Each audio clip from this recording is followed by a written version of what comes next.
I got about 10 cuttings from the fig hunter, and 9 of them rooted. And I was like, God, Yeah, because rooting's a absolutely. numbers game, right? Right. Um, If you're gonna do one propagation, you might as well do 20. You know, exactly. there's no point of being a hero and just doing one cutting that's 6 foot long.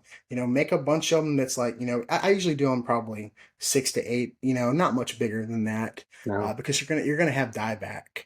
right. And I don't know. I guess this is a good question. So are you a rapper or not? Do you wrap the tops? I wrap the tops. If it's not a terminal node, Correct. Yeah, because there's a lot, you want to retain moisture, right? They're going to use that to conserve any sort of energy. So my big emphasis, and like whether you dip it in wax or you use the parafilm, which I do, I will wrap the top on cuttings. oh wow. So you actually dip them in some wax. I know people that do. I don't. It's way easier Oh for me. I don't have the setup. It's way easier for me just to grab the, no. yeah. The grafting tape or whatever. Yes. This was my first year doing grafting tape. I probably did I probably did over 200 cuttings, and I had probably 80%, 80 to 90%. Heck yeah, man. And I tried some different rooting hormones this year. I went with there's one that like all the pot growers use. I forget what it's called. Is that the Clonex. Clonex? Yeah. Yeah, yeah. The ones I used that gel with did not make it. It Hmm. was too moist. How did you, yeah, I was gonna say, how did you apply it? I dipped Did it. you I dip it? dipped them.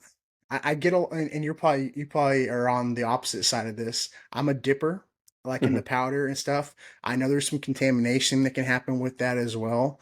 Hmm. How do you feel? I get a lot of questions about that. Like people I say, had another put one it in that a was dip dish and and apply it. grow that is straight liquid instead of a gel. Yes. And so I think having a liquid allows better absorption through that cambium layer. The powder, I think, can be a little finicky. And I think I've heard the gel, just dipping it, can be a little too much saturation. I think So, so. what I also saw, there's another guy that I saw once on a YouTube video that I thought was brilliant that I'm going to do this winter, is he used a small paintbrush with the Clonex and he brushed on the Clonex in that way. Yeah. Like, say you score your cut-ins, you can brush it into the cut marks Okay. versus just dipping the whole thing, because then it's such a Goldilocks zone of trying not to. You want it wet, you want to encourage root growth, but you too much, and all of a sudden you're dead, Yep. and you're like, what did I do? So, so Um, do you strip yours? Do you strip your the nodes back? Do you do any stripping, or do you just straight up I leave the do bark one on? strip, and it's strictly out of experimentation. So if I wish I had a cutting with me, but if I take one, I'll expose it. Say this is the cutting right here. I'll just do one little cut, and then One little I will strip. score around it. And I've seen Okay. roots come out of, because wherever the edges of that cut are, that's where the roots are going to come from. Okay. Um, I think I did a post because you need that green layer to kind of Right. carry nutrients, right? If you strip it Correct. completely, you're going to start seeing the roots form right on the base where it's been cut initially. But I've seen it. I've seen it both ways because cool, I'm a full. I strip. I'm a complete stripper. I strip a nice. nude, about an inch or two. But then I've got friends who don't strip at all. I got I was gonna friends that say, don't. I know people that don't do anything, and if you look You right know. around you can see the actual little white dots that'll send out Yep. those search roots right around the Yep. node. Well, and in Italy, like you were talking about, like the term "I don't give a fig" is was an actual term back in the day, and people used it because figs were so common that if they had to cut one down, it's like, oh, it's okay. There's another one. I don't give a fig. Like it's Yeah. not worth anything. Hmm.